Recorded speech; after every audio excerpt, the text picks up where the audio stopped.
Bien amigos, continuamos con tus derechos. En esta oportunidad contamos con la presencia del doctor Óscar Díaz Muñoz, especialista en Derecho Constitucional y Derechos Humanos, quien últimamente ha publicado el libro titulado El Derecho Constitucional de Libertad Religiosa del Menor, Familia, Escuela y Tratamientos Médicos. Bienvenido, doctor Díaz. Muchas gracias, Gabriela, y gracias nuevamente al Tribunal Constitucional por la generosa invitación. Gracias a usted. Para poder introducirnos al tema previamente, que justamente es a ocasión del último libro que usted ha publicado, ¿qué debemos entender por el derecho de libertad religiosa? Bueno, yo creo que una forma de abordar la pregunta que usted me está planteando es primero distinguir la libertad religiosa o el derecho de libertad religiosa de otros derechos que están cercanos a la libertad religiosa, pero que no deben de confundirse, ¿no? En primer término está la llamada libertad de pensamiento, libertad ideológica, ¿bien?, que es el conjunto de ideas, opiniones, juicios de valor que se tienen sobre las distintas realidades del mundo y de la vida, ¿bien? Luego está la libertad de conciencia o libertad de creencias, que es el juicio de moralidad y la actuación en conformidad con ese juicio. ¿Bien? Es decir, el juicio sobre la moralidad de un acto que yo pienso realizar o estoy realizando. Es decir, si es bueno o si es malo. Un juicio de valor. Un juicio de valor. ¿Bien? Eso me permite la libertad. Y la actuación en consecuencia de ese juicio de valor es lo que me permite la libertad de conciencia. Y por otro lado está la libertad religiosa. ¿Bien? La libertad religiosa tiene como objeto el acto de fe. ¿Bien? Y con él estamos hablando de la libertad de profesar una religión, la libertad de enseñanza de esa religión, el culto, la libertad de profesar esa religión en forma individual o asociada, ¿bien?, de manera pública y privada, y también la libertad de abandonar una religión, ¿bien? Es decir, la libertad religiosa también protege el no profesar ninguna religión, ¿bien? Es decir, en todo esto, cuando hablamos de libertad religiosa, debemos tener claro que estamos hablando del tema de Dios, ¿bien? Y por eso es muy importante distinguir la libertad religiosa de estos otros derechos humanos que, si bien se encuentran próximos, no deben ser confundidos, ¿no? En algún momento del reconocimiento de los derechos humanos sí se los confundió, ¿no? Tenemos ahí la Declaración de Derechos del Hombre y el Ciudadano de 1789, ¿no?, que decía que nadie puede ser perturbado por sus opiniones, incluso las religiosas. Lo vinculaban religión, libertad religiosa con derecho de opinión. Con derecho de opinión, con libertad de pensamiento ideológica, ¿no? Entonces ahí había esa confusión, ¿no? Pero el tema está muy claro, por ejemplo, ya a partir de la Declaración Universal de Derechos Humanos de 1948 de Naciones Unidas, ¿no?, donde se dice que toda persona tiene derecho a la libertad de pensamiento, de conciencia y de religión. Entonces, para resumir, la libertad religiosa consiste entonces en el derecho de profesar una fe.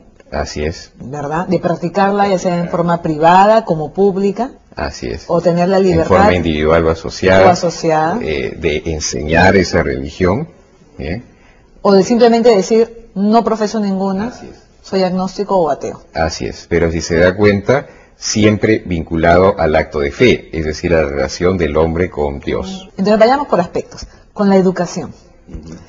Tema importante, ¿verdad? Ahora en un mundo tan globalizado, donde existen diferentes credos, religiones, si los padres de familia, si un padre y una madre no profesan la misma religión, y existe conflicto entre ellos con relación a qué tipo de educación religiosa debe brindarse al menor, ¿cómo se soluciona este tema, esta controversia desde un punto de vista constitucional? ¿Qué mecanismos existen?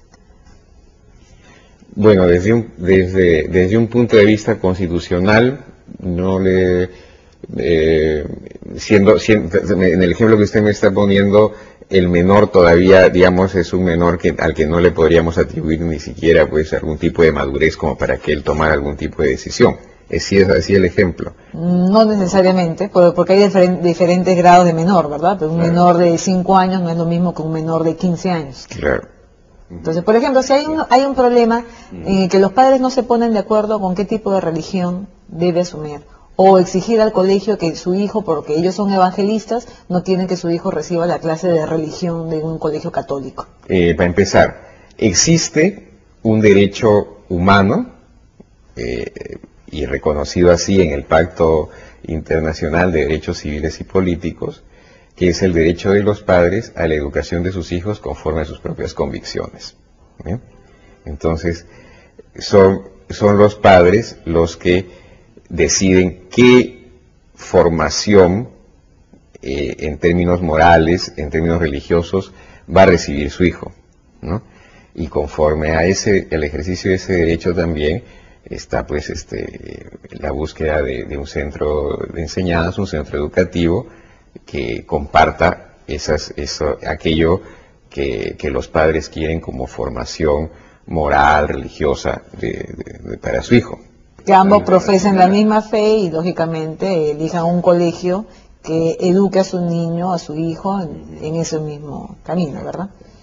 Claro, el asunto está, por eso le preguntaba si es que estábamos ante un menor al que podríamos atribuirle madurez o no le podríamos atribuir. Pongámonos en ambos supuestos. Partamos del supuesto que sea un niño pues de 7 años, ¿no? O de 6, ¿no? Ahí tenemos un problema serio porque ese menor está sujeto, por supuesto, a la patria potestad de sus padres, ¿no? Pero lo que pasa es que los padres no se ponen de acuerdo sobre qué tipo de enseñanza en materia religiosa pues debe recibir el menor, porque por ejemplo ambos son de religiones distintas, ¿no? O que uno no profese ninguna religión. Y a mí me parece que el tema, más que llevarlo a una sede constitucional, me parece que es más propio llevarlo a una sede civil, ¿no? De orden del derecho de familia, ¿no? Donde sea un juez el que en este conflicto que parece irresoluble entre los padres, ¿no? Ambos pues que ejercitan la patria potestad, pueda vislumbrar algún tipo de solución, ¿no? Como un árbitro ahí, ¿no? Que acude pues para dar solución a este conflicto familiar, ¿no? Pero el caso podría tornarse también muy interesante si estamos hablando de un menor ya no de 5 o 6 años, sino de 16 años, ¿no? Que sigue siendo menor, pero al que ya, por la edad, podríamos presumir que puede haber alcanzado cierto tipo de madurez como para tomar decisiones en lo que respecta a sus convicciones religiosas, ¿no? Y pongo la edad de 16 años que en nuestro ordenamiento jurídico es bastante significativa, porque a partir de los 16 años los menores de edad pueden contraer matrimonio civil con dispensa judicial, ¿no? Con autorización judicial, ¿no?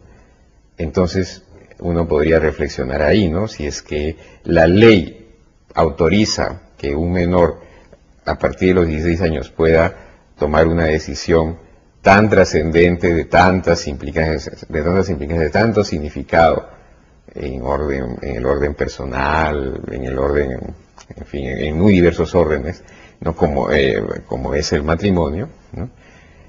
¿Por qué no pensar que si el legislador ha puesto ese piso, esa edad de 16 años como para que haya la posibilidad que alguien pueda casarse con dispensa judicial, ¿por qué no pensar que ahí se puede presumir una madurez tal como para asumir un tipo de compromiso tan importante como el matrimonio, ¿no?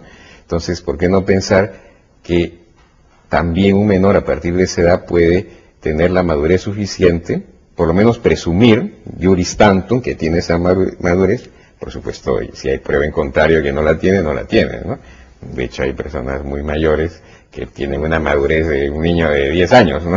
Sí, o sea, no va siempre de la mano la edad cronológica con la madurez emocional. Entonces, ¿por qué no pensar que si un menor alcanza los 16 años, podría él decidir en lo que respecta a sus convicciones religiosas? Claro, porque si la ley permite contraer matrimonio a un menor a partir de los 16 años, quien puede lo más, puede lo menos, que sería elegir qué tipo de religión o credo profesar. Sí, podría ser ese un criterio, ¿no? que se utilice, ¿no? Bueno, y ahí en ese supuesto, en este problema, en que los padres no están de acuerdo y el menor ya tiene un credo ya formado o una fe en la que él quiere seguir. Yo creo que esa decisión del menor tendría que ser respetada. Hay otros ordenamientos jurídicos donde, si se quiere, ya se puede hablar de una, entre comillas, madurez o mayoría de edad religiosa, a partir incluso antes de los 16 años, a los 14 años. Estoy pensando en países como Alemania, como Italia, donde el menor a partir de los 14 años, él decide, no sus padres, él decide si sigue o no la enseñanza religiosa en las escuelas públicas, ¿no? O sea, es una decisión que la toma el menor. Al principio del año escolar, el menor decide, a partir de los 14 años, si va a recibir o no enseñanza religiosa. De acá en el Perú, doctor, si es que se presentase, por ejemplo, pongamos un supuesto, una pareja de padres evangélicos que matriculan a su hijo o a su hija en un colegio católico, ¿podrían ellos pedir la dispensa del curso de religión para su hijo? Bueno, creo que podrían pedirla, y si el colegio quiere libremente dársela, pues no hay ningún problema. ¿Y si no le quiere dar la dispensa? Ahí ya viene una discusión que se torna más interesante, ¿no? Hay algo que un colegio sea promovido por una institución religiosa católica, o sea promovido por cualquiera, por unos padres de familia o por cualquier particular. Un colegio laico también puede ser. Hay algo que pueden tener que es un ideario, ¿no? Un ideario que no necesariamente puede ser inspirado por la fe católica, sino también por la fe evangélica, o por la fe judía o musulmana, o por las ideas marxistas, ¿no? O evolucionistas, ¿no? Entonces, quien entra, ¿no? A un centro educativo, ¿no? El menor representado por sus padres, ¿no? Quien es llevado por sus padres a un centro educativo que tiene un determinado ideario, ¿no? Debe sujetar a las reglas del ideario. En otras palabras, si yo si soy evangélica y matriculo a mi hijo en un colegio católico, me tengo que adecuar a las reglas de ese colegio católico. Así es. Y por lo tanto, que siga con todos los cursos, ¿no? Con todo el programa académico propios del colegio, establecidos por el colegio. O sea, yo no puedo obligarle a ese colegio católico a que dispense a mi hijo de la clase de religión católica, porque es parte del ideario de ese colegio dar formación en la religión católica a los alumnos. ¿No? Si yo le exigiera, también colisionaría con derechos constitucionales del colegio, ¿no? El derecho a tener este ideario, la libertad de contratación, finalmente, ¿no? En todo caso que se elija otro centro educativo. Un escenario distinto es cuando hablamos de la educación pública, porque la educación pública, la educación del Estado, tiene que ser neutral, ¿no? Puede sí darse enseñanza religiosa en el Estado en razón de las relaciones de cooperación que puede establecer el Estado con las confesiones religiosas, ¿no? Relaciones de cooperación que además están previstas constitucionalmente, ¿no?